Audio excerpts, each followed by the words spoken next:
Hello, and welcome to today's talk titled Jim Crow in the Asylum, Contesting Custody and Care in Southern Psychiatric Hospitals After World War II with Dr. Kylie Smith.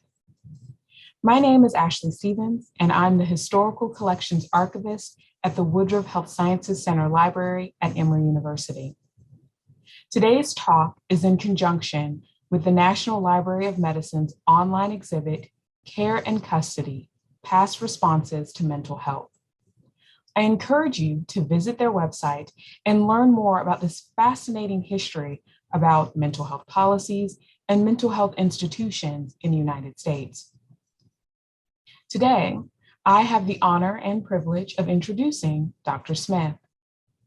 Dr. Kylie Smith is Associate Professor and Andrew W. Mellon Faculty Fellow for Nursing and the Humanities, and the 2021-2022 President's Humanities Fellow at the Fox Center for Humanistic Inquiry.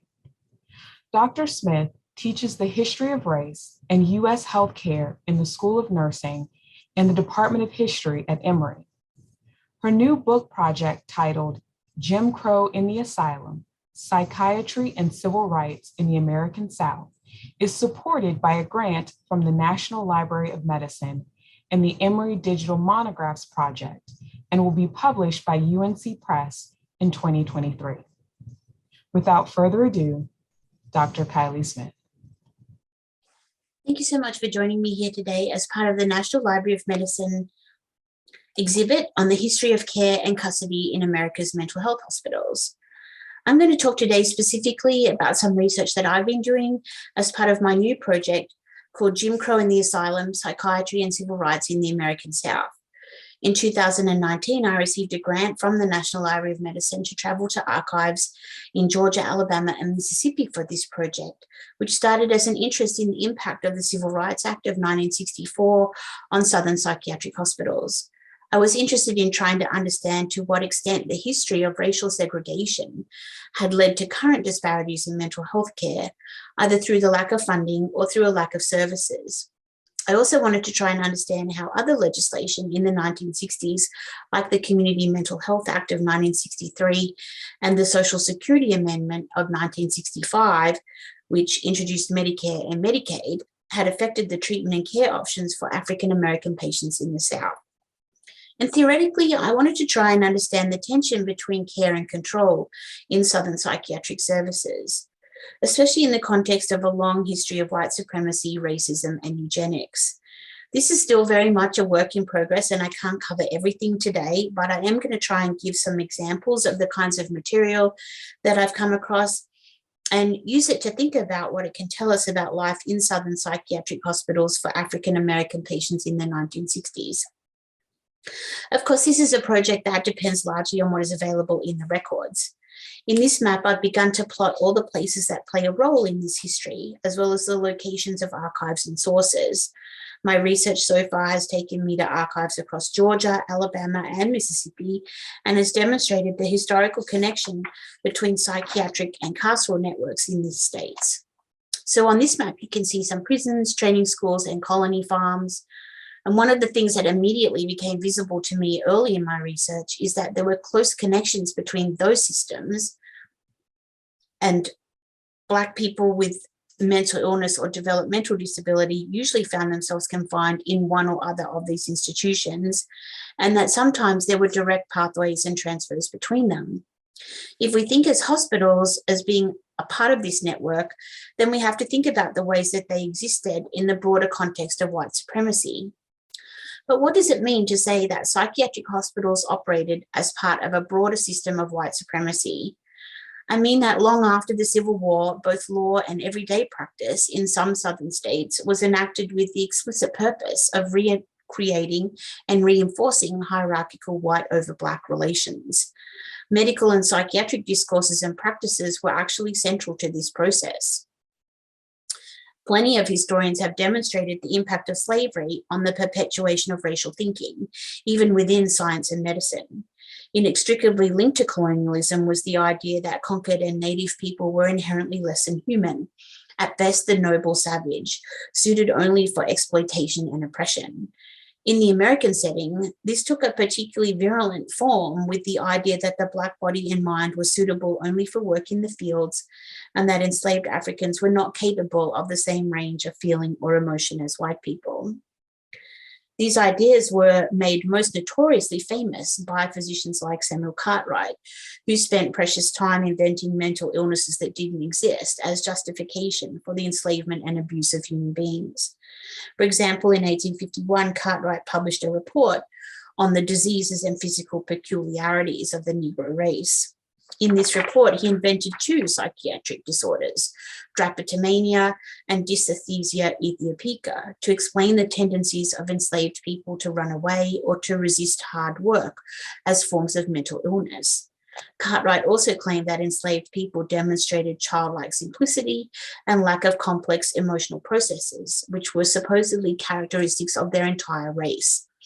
In this report and in others like it, physicians argued that slavery was the natural state for the African in America because they benefited from the hard work and were incapable of looking after themselves outside the plantation system. And Cartwright was not an outlier. The idea that African American minds and bodies were inherently different to white ones and usually different in the wrong way was a central theme in the development of American medicine broadly. While we don't use his disease categories today, it is true that Cartwright's ideas continued to resonate with American medicine and psychiatry for another century. Central to these ideas was the belief that the African American patient was already deficient or deviant in some way, which was reinforced by segregation and the terrible conditions that prevailed for African American patients. Throughout the 20th century, segregation was the first and primary strategy for dealing with Black patients in all hospitals across the South, without exception, well into the 1960s.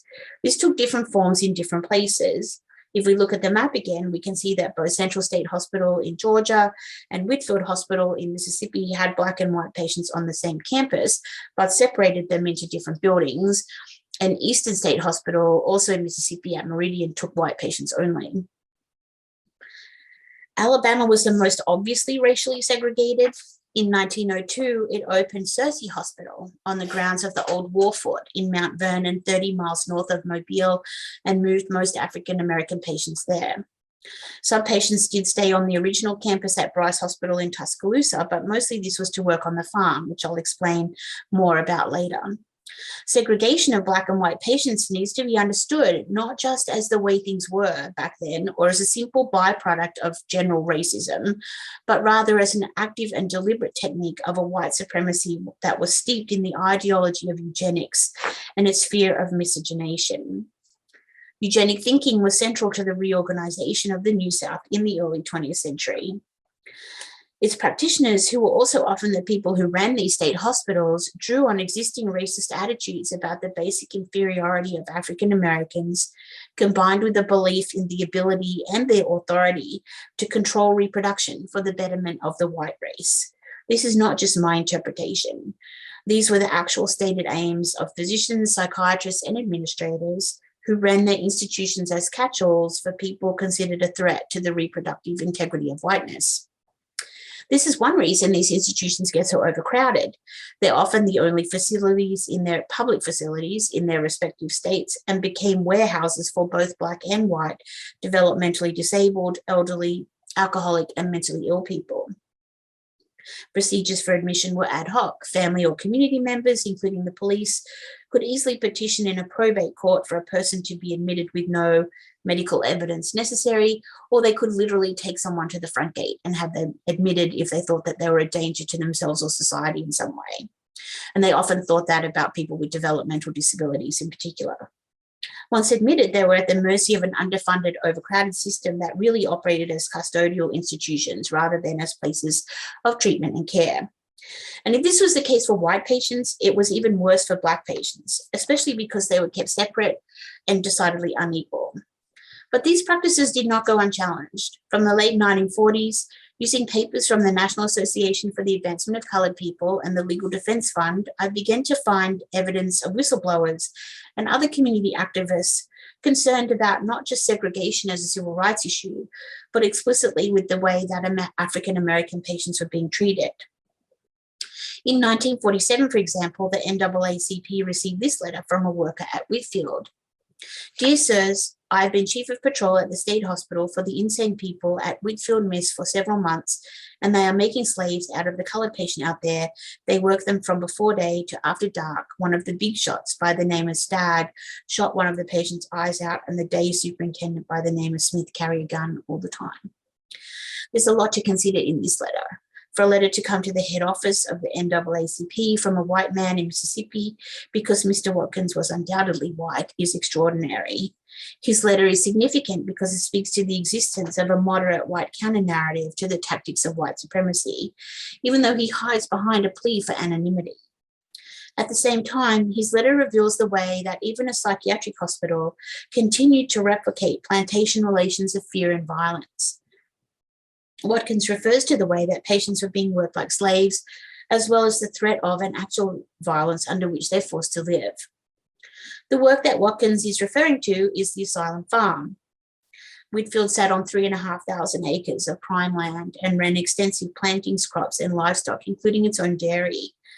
Black patients worked that farm under the guise of agricultural therapy, but therapy exercised at the point of a gun is no therapy at all. At the time of the incident in Mr. Watkins' letter, Whitfield was in a dire situation. World War II had drained the state of medical personnel and money for public services.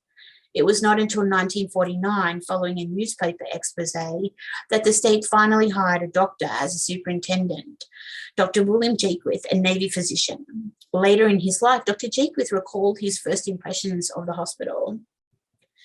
When I first came, I was appalled at what I saw, he said. I almost left immediately. I was so upset with the total picture. Things were terrible. It made grown men cry. I was the only physician for 10 buildings and 800 patients.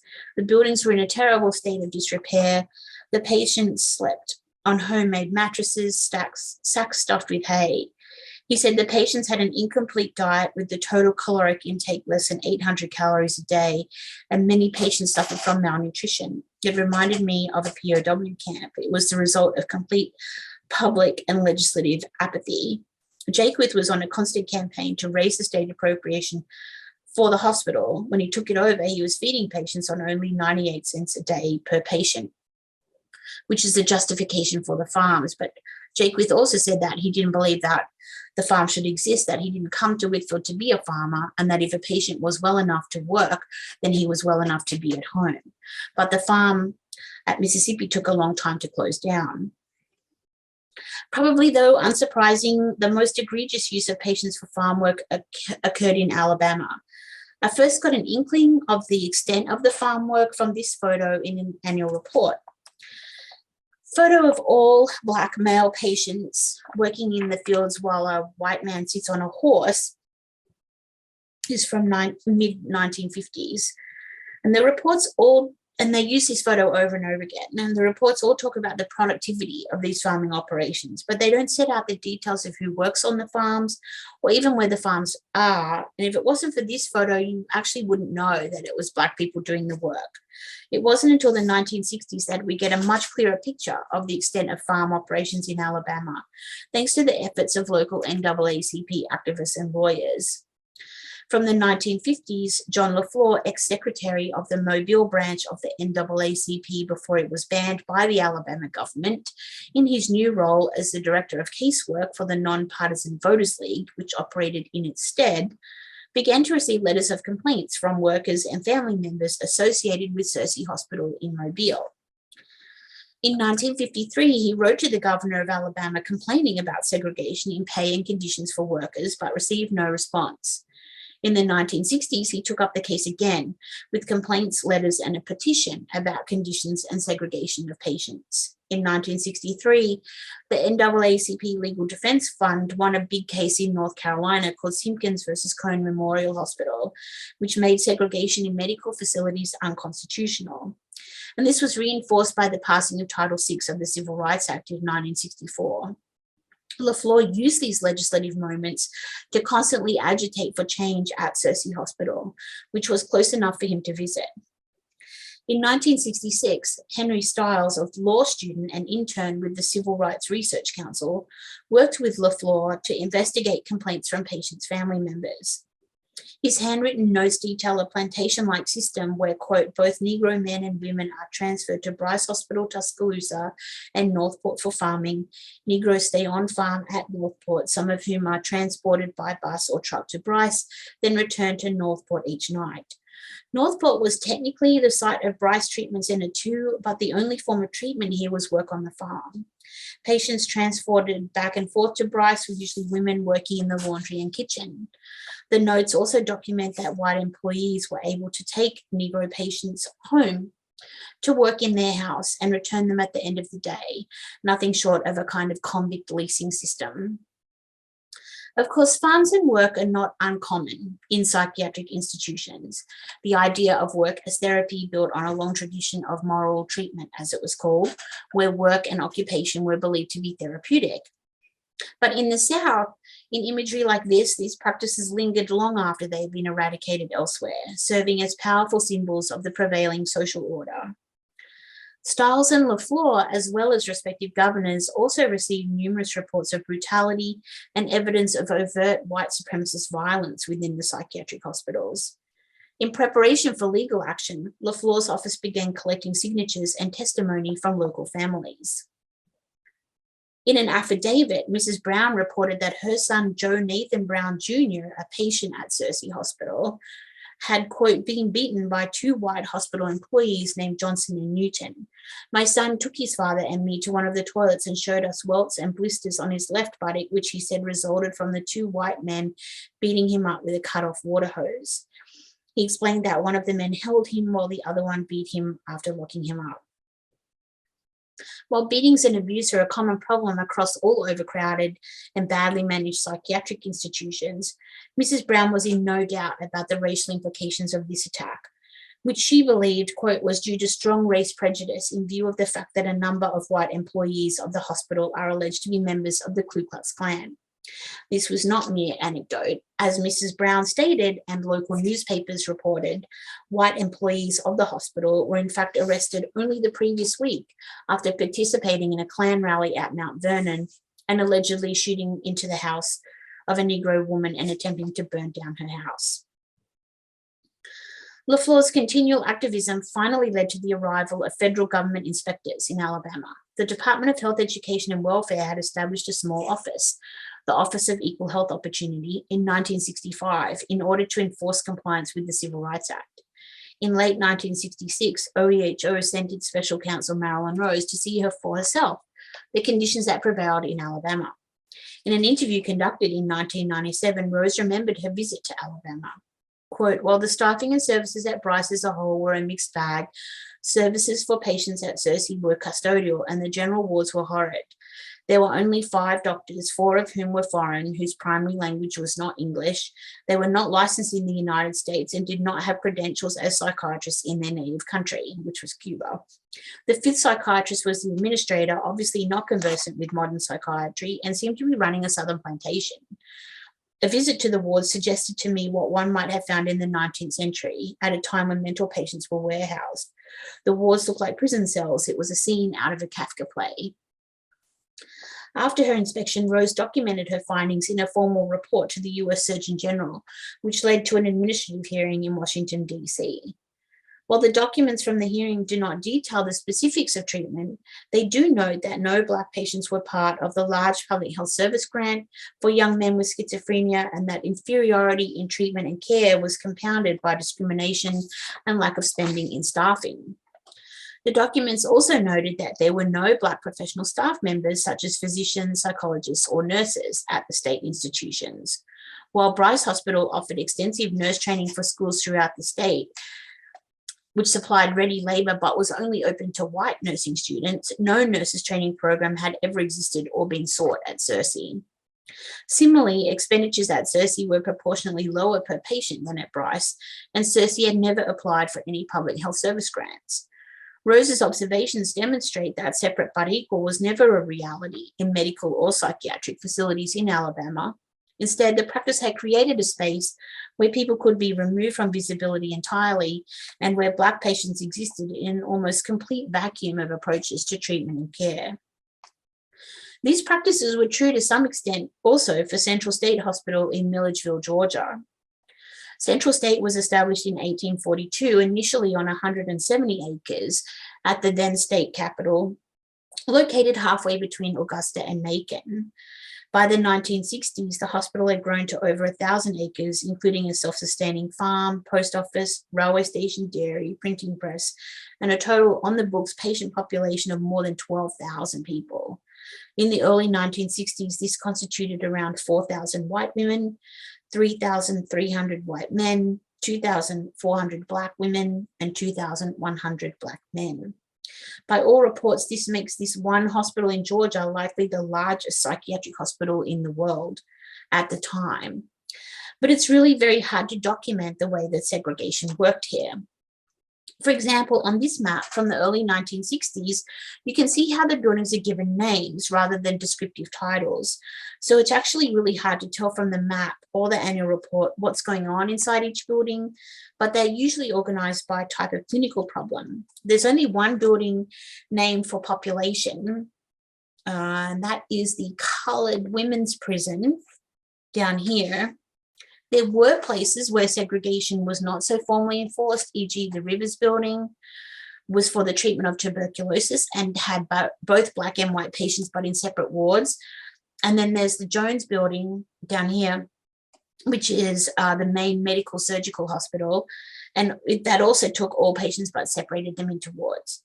What this map doesn't tell you is that these buildings here, located down Lawrence Road, so these really big buildings here, and they're like behind the kitchen. And if you go to the campus of Central State, there's like it kind of dips down towards the creek or a swamp. And it's really only, so you wouldn't know it, but that's where the Black patients were in what it really called back wards. And it's only through cross-referencing with other records and talking to people who used to work there that I've been able to get a sense of who was where. Similarly, official documents and reports don't tell us anything about what life was like for actual patients. So I went looking for other sources, like maybe patient newsletters or newspapers. I found no evidence so far of patient newsletters being produced in the Alabama hospitals, but they were actually a big part of life at Central State Hospital. For many years, white patients produced a newspaper called The Builder, and Black patients produced an entirely separate one called The Golden Star. We know that these papers existed because of a single article written by some scholars from Georgia Tech, and they have images of The Builder in this article. They never give a citation for the location of these editions, and if they were ever in the Georgia Tech or the Georgia State archives, they're not there now. Even more frustrating is the mention of the Golden Star, produced by Black patients, of which not one copy has ever been found. There used to be a museum on the site of Central State Hospital, which is closed down and many artifacts returned to the state. In a discussion with a person at the Georgia Department of Behavioral Health, I learned that a collection was being organized for deposit at Georgia College in Milledgeville once it's, quote, received clearance. I'm not holding my breath for the newspapers to miraculously turn up there, but I'll keep looking. I do, however, have some copies of patient newsletters from Whitfield Hospital in Mississippi. A lot of these were stored in an unprocessed collection belonging to Dr. Jaquith. The newsletter was his idea, a way of trying to raise the profile of the hospital and to drag it out of its custodial patterns of operation.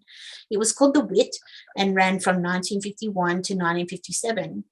But once patients started posting articles about bad conditions, that was the end of it. In the few editions I do have, we see really clearly the complete segregation of Black and white patients and the way that Black patients were really like an add-on or an afterthought. The majority of each edition is given over to the white patients' activities, and then there's a section at the back devoted to the colored service. Here we see the way that people are distributed across cottages, which are separated by race and gender, and I suspect that people with similar levels of disability are grouped together. There were also reports from the colored pastor or chaplain. This particular part of the newsletter of the colored service never got to more than 4 or 5 pages out of a total of, sometimes like 50-page newsletter. And later on, the patients start to feature themselves on the pages so we can read between the lines here. Patients would like to have more freedom, more exercise. Patients try not to give the attendants any trouble. We also see the entire separation of cultural and social life inside the hospital. The coloured patients enjoyed singing spirituals. They attended the local coloured fair as a group. They held a Christmas pageant for family members with a banquet. But that was held after the white patients had theirs. In these myriad tiny moments, we see the way that what scholar Stephen Berry has called the Jim Crow routine is performed, where black and white occupy the same spaces, but never at the same time, entire lives lived in parallel. Even in this hospital space, Jim Crow was maintained through these everyday relationships of deference and separation, underpinned by the long history of social norms specific to the plantation South. How do these relationships translate to issues of medical treatment? Surely here we will find some kind of equality. Unfortunately, no. While psychiatric practitioners in the mid-20th century may not have been quoting Samuel Cartwright or diagnosing drapetomania, many of the same assumptions that informed that kind of theorizing continued to underpin approaches to treatment and care for Black patients in these state hospitals. We already know that these attitudes led to mass sterilization programs, procedures which sometimes took place in these state hospitals.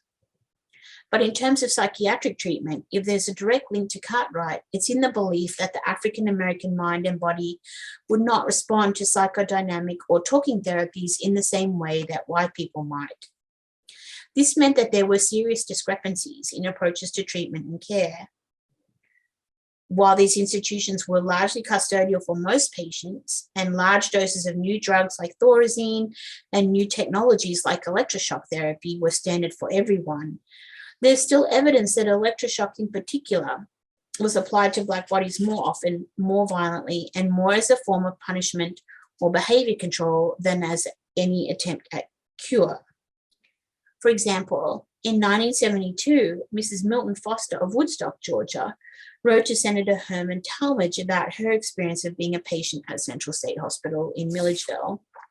At this point in time, Central State was no longer racially segregated, but Mrs. Foster, whose race is unclear, expresses grave concerns for Black patients. They're treating the colored patients much worse than whites, she wrote, and I don't put myself above no one, regardless of color. Mrs. Foster reported on the indiscriminate use of electroshock, including on pregnant women, administered without anesthesia. Her letter documents the use of patient labor, where, quote, they force mostly colored people to work in the kitchen. If they catch patients crying to go home, they give them shock treatments. Mrs. Foster's memories of being a patient at Central State kept her up at night, haunted by the screams and cries of the people she had left behind. She tells Senator Talmadge that she had promised the patients that she would, quote, try to do something before more die. It isn't fair, especially to colored ones, she wrote, and prayed that the brutality would stop. The civil rights newspaper, the Southern Courier, expressed similar concerns for patients at Searcy Hospital in Alabama. Throughout 1966 and 1967, the paper ran a number of stories about legal activism and the way that Searcy Hospital was used as a place of control and punishment. A series of articles about the experience of Mrs. Pruitt, for example, demonstrated the way that people could be confined against their will for no real reason and with very little psychiatric oversight. In June 1967, Mrs. Pruitt was committed to Searcy because she argued with an administrator at the Mobile General Hospital about her entitlement to welfare. Mrs. Pruitt suffered from no more than a disability in her left leg, yet she was committed to Searcy by a doctor at Mobile General who said, quote, I looked her over and classified her as paranoid schizophrenic, the doctor said last week. Of course, he added, I'm no psychiatrist. Once admitted, Mrs. Pruitt was submitted to 3 rounds of electroshock treatment against her will. Superintendent Dr. Rowe justified the treatment by arguing that, quote, after a patient is legally committed, we give them the treatment we think they need. She did cause quite a bit of disturbance, Rowe said about Mrs. Pruitt, but she was improving.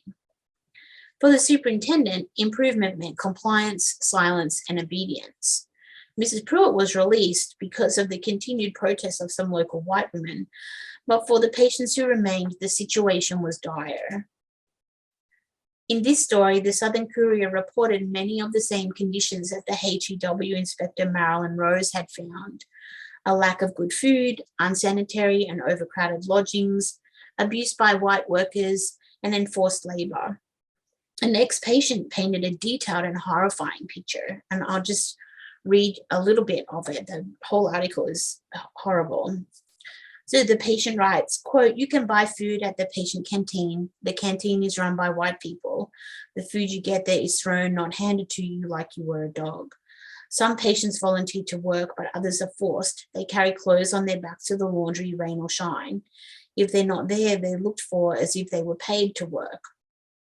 Men and some women go to the field to work the garden. About 2 of the patients work for Dr. Rowe, the assistant superintendent. He gives them a very, very small salary. If you talk back to an attendant or sass them, as they call it, you're given an electroshock treatment. All the attendant has to say is, I want this patient shocked, and the patient is taken in for a treatment. The usual treatment is 10 shocks, but sometimes it is more.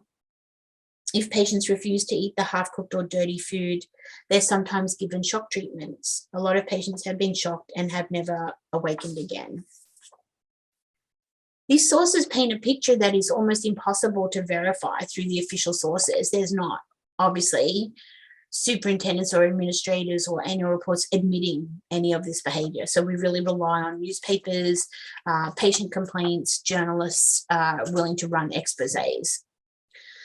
And also none of the annual reports from hospitals give you really any great detail about the actual types of treatment. That's definitely the case in Central State and Mississippi, Central State in Georgia, but I do actually have some interesting data about the use of electroshock therapy in Alabama. So this table shows several differences in the use of electroshock treatment for white and Black patients. And I have some comparative data here between 1954 and 1964, which is also interesting. For me, the most telling numbers here are the instances of ECT represented as a percentage of patients. So that is in 1954, you see almost 42% of the population of Searcy Hospital that we just read about in the newspaper, the Black-only facility in Mobile, receiving some kind of ECT, compared to only 20% of the population at Bryce Hospital. But the patients at Searcy are also generally given less instances per person on average, which indicates that it's being used as a broad form of behavioral control rather than following an actual therapeutic regime. In 1964, this has changed so that less people overall are receiving ECT, which also reflects the general move away from this treatment to psychotropic drugs like Thorazine. But here we can see that the rates of treatment for Black patients are still almost double than that of white, remembering that Black patients are still being treated in an entirely separate and segregated facility. Here, I think we can see the way that the official data tells us that something different is happening at Searcy, which is borne out by reports like those from ex-patients in letters and newspaper stories. So how does this all end? We need to go back to our original court case here. On February 11 of 1969, a court handed down its finding in what Judge Johnson described as a long and complicated litigation over a rather straightforward problem, that segregation in Alabama's psychiatric hospitals was illegal and unconstitutional. So because of the actions of John LaFleur and the LDF, they were able to bring a civil rights desegregation case, which the state of Alabama fought. But Judge Johnson was having none of it. He gave officials 12 months to integrate Bryce and Searcy's patient population and declared sections of Title 45 of the Alabama Code, which allowed admission without due process and facilitated segregation, in violation of the 14th Amendment. For Johnson, the cases were an important part of his own overall strategy of using judicial activism to fight desegregation in all areas in Alabama. He likened his approach in this mental health case to the way he had ruled in educational segregation. Quote, that the patients were entitled to non-racial staff assignments. So his thinking here is that a Black patient would do better with a Black physician. Johnson signaled his intent to do more than just rule against the state, but also to demand affirmative action in the transfer of patients, the employment of staff, and in the pay and conditions for employees. In his final ruling, in this particular case called Marable versus Alabama Mental Health Board, Johnson also noted that the record, quote, reveals considerable expert testimony to the effect that there is no medical justification for the segregation of patients and personnel in the Alabama mental health system. While he reserved the right for physicians to make medical decisions that included a patient's fears and delusions, he warned the state that, quote, racial classifications are always suspect, and that medical justifications for segregation would not fare well in his court. He also ordered that the administrators of the Alabama mental health system report to the court on the integration progress every 6 months until the court was satisfied. And they continued to find ways to not integrate patients or to not have to employ more people. And they continue, and by they I mean the state of Alabama, to argue that they shouldn't have to report to the judge, that they need more time. It's really kind of like watching a child throw a tantrum. But it's difficult because the extent to which this particular single court case led to improved conditions is blurred by the impact of other moments in the care of the mentally ill. The Community Mental Health Act and Medicare, along with Johnson's ruling in another significant mental health case called Wyatt versus Stickney, combined with other cases about the need for minimum standards and a right to treatment, forced a rapid downsizing of institutional care across the US. This trans-institutionalization, as legal scholar Bernard Harcourt has called it, meant that the state could shift the burdens of care to nursing homes, general hospitals, and eventually to prisons. Similarly, the court finding that there was no medical justification for separate and unequal treatment based on race did not miraculously end the practice. The idea that it was no longer acceptable to talk about racial segregation created a kind of race-neutral language that worked to hide continued disparities because many mental health institutions stopped recording the race of patients entirely. This was reinforced by the same freedom of choice rhetoric that was being used to justify continued educational segregation. In the case of mental health, families and relatives of patients were now free to have patients committed to any institution, usually the one closest to home, thereby reinforcing existing geographical segregation. At the same time, the rhetoric of racial difference between the white and black psyche found new forms of expression in the marketing of race-specific drugs dressed as science and changing diagnostic criteria, which now cast the African American man as inherently more aggressive. Today, black men are 6 times more likely to be diagnosed with schizophrenia than white men, and there's no genetic or biological basis for that. This was not new rhetoric, merely a repackaging of much older ideas in the history of American psychiatry and medicine. None of these ideas or practices were news to African Americans themselves. They knew all too well that medical spaces were not necessarily safe ones, and that the institutions that purported to care for them were in no way exempt from the rhetorical and actual violence of white supremacy. Patients, relatives, and activists approached those institutions with caution, yet continued to demand their rights as citizens and taxpayers. It was through these demands that activists sought to end Jim Crow in the asylum. Today, all 3 of these states are currently in court over lack of mental health funding for community-based centres and the conditions for prisoners with mental health problems. These big hospitals in their original form no longer exist, but the poor and people of colour across the South continue to find themselves at the mercy of separate and unequal mental health care as white supremacy is remade beyond the asylum walls. So that's all from me. Thank you so much for listening. You can find out more about my project at this website, which will be published open access, which means that there will be a book version that you can buy and read, but you'll also be able to read it entirely for free online. And you'll be able to see some of the photographs and data that I've collected over the last 2 years with some maps and kind of cool stuff like that.